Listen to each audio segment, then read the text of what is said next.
India থেকে শেখ হাসিনাকে ফেরত আনার চেষ্টা করে যাচ্ছে বাংলাদেশ সরকার, অন্তর্বর্তীকালীন সরকার অ্যাটলিস্ট, এটি বাস্তবে কতখানি সম্ভব? ভারত সরকার হাসিনাকে ফেরত পাঠাবে না, পাঠাতে পারে না। পাঠাতে পারে না কেন? কারণ আমরা দেখেছি রায় হয়ে গেছে। রায়টা কি? ফাঁসি। যদি বিচারটা রাজনৈতিক উদ্দেশ্য প্রণোদিত হয়ে থাকে সেক্ষেত্রে সরকার প্রত্যার্পণ করতে বাধ্য নয়। ইন্ডিয়া বলতেই পারে যে এটা পলিটিক্যালি মোটিভেটেড, প্লাস এটা আবার একটা ফাঁসি রায় হয়েছে।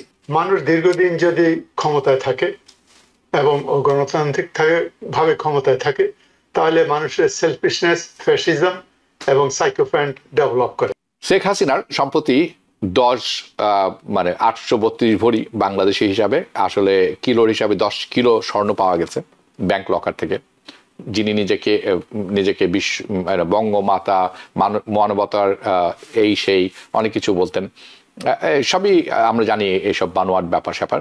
এখন তার ফ্যামিলি মেম্বাররা সম্প্রতি জেল টাইম রিসিভ করেছেন, কারণ একটি ঢাকায় প্লট দুর্নীতির অভিযোগে এই যে আইরানিক সিচুয়েশন ঘটে গেল, তার ক্ষেত্রে ঘটছে একের পর এক, এটিতে তার ভবিষ্যৎ কি দেখছেন আপনি? আওয়ামী লীগের ভবিষ্যৎ কি দেখছেন? এবং যিনি মাদার অফ হিউম্যানিটি, তার ফ্রেন্ড এবং মানুষদের কাছে পরিচিত, how do you see this things?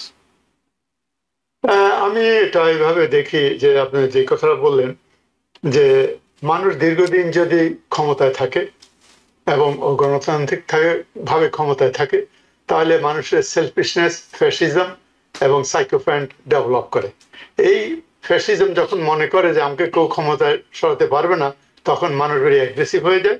সেইভাবেই যে সম্পদের যে পঞ্জীভূত হয়েছে, এই সম্পদের এই যে corruption of the political system এবং পলিটিশিয়ান, এটা আনএক্সপেক্টেড।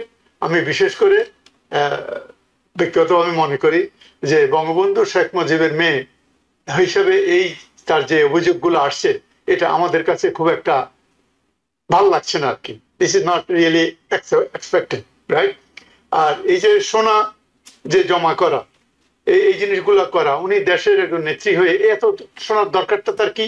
তার দরকার এত সম্পদের দরকারটা কি? এতগুলো জমির দরকার থেকে এগুলো তো ক্ষমতার অব্যবহারের মতো। এটা she could create a symbol that এতদিন তাকে ক্ষমতায় রেখেছে, জনগণ নিয়ে আসছে ওনার ইয়েকে, বঙ্গবন্ধু মেয়ে, উনি এই জিনিসটা করতে পারতেন। না করে ওনাকে ওনার ব্যক্তিগত ফেম এবং এবং তার দলের ফেমটাকে উনি নষ্ট করেছেন। এবং আওয়ামী লীগের কথা যেটা বলি, সে দল হিসাবে সে আওয়ামী লীগের সবাই যে দুষ্ট প্রকৃতির লোক তা না। বাংলাদেশের তারা তো বাংলাদেশের জনগণের অংশ। তো সেইভাবে আমি বলবো it is more or less a lot of people corrupted there, irrespective of political spectrum. A lot of people should take some responsibility. কারণ ওই যে আপনার যদি জনগণ আর এই ধরনের কিং যদি বানায় তাহলে জনগণের রেসপন্সিবিলিটি আছে, তারা যে টলারেট করে এটা আছে। এটা আমি মনে করি এটা আশাবাঞ্জক নয় আর কি। প্রায় $1.1 মিলিয়ন মতো সোনার দাম হয়, রাইট? সোনার দাম এটা তো অন্য দেশে হইলে হয়তো আমি ভাবতাম, বাংলাদেশের মতো একটা, যেটাকে আমরা ডেমোক্রেসি বলে মনে করি, ইলেক্টেড লোকজন মনে করি, এটা আসার মতো না আর কি। This is not expected at all. জি হ্যাঁ, যেহেতু উনি নির্বাচনী তফসিলে এসব ঘোষণা করেননি, ওনার কোনো সম্পত্তি নেই, ওনার কোনো কিছু নেই, দাবি করতেন, এখন বিপরীত চিত্র আমরা দেখছি। আমি হাসান ফেরদৌস আপনার কাছে যাব। ইন্ডিয়া থেকে শেখ হাসিনাকে ফেরত আনার চেষ্টা করে যাচ্ছে বাংলাদেশ সরকার, অন্তর্বর্তীকালীন সরকার অ্যাটলিস্ট, এটি বাস্তবে কতখানি সম্ভব বলে আপনি মনে করেন? এবং আরেকটি হচ্ছে, যদি সম্ভব না হয় সেক্ষেত্রে বাংলাদেশ এবং ইন্ডিয়ার সম্পর্কের সুদূরপ্রসারী প্রভাবটি আপনি কেমন ভাবে দেখেন? এই প্রশ্নের উত্তর দেওয়ার আগে একটি কথা বলি, ভাইয়ের সাথে আমি খুব 100% একমত এই বিষয়ে যে হাসিনার সরকারের যে অপরাধ, সে অপরাধের অংশীদার আমরা। কেন? আমরা টলারেট করেছি, আমরা কমপ্লিসিট। যারা আওয়ামী লীগের সমর্থক ছিল তারা তো প্রতিবাদ করেনি।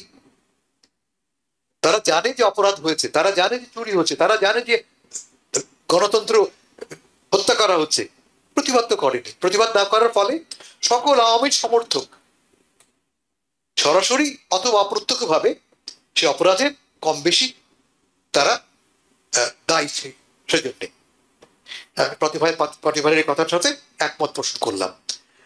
এখন আপনার প্রশ্ন সহজ উত্তর হচ্ছে যে না, ভারত সরকার হাসিনাকে ফেরত পাঠাবে না, পাঠাতে পারে না। কেন?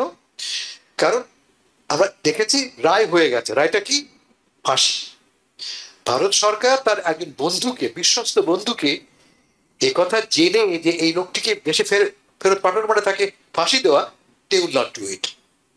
রাজনৈতিকভাবে তার জন্য এটা একটা বাস্তবসম্মত পদক্ষেপ না।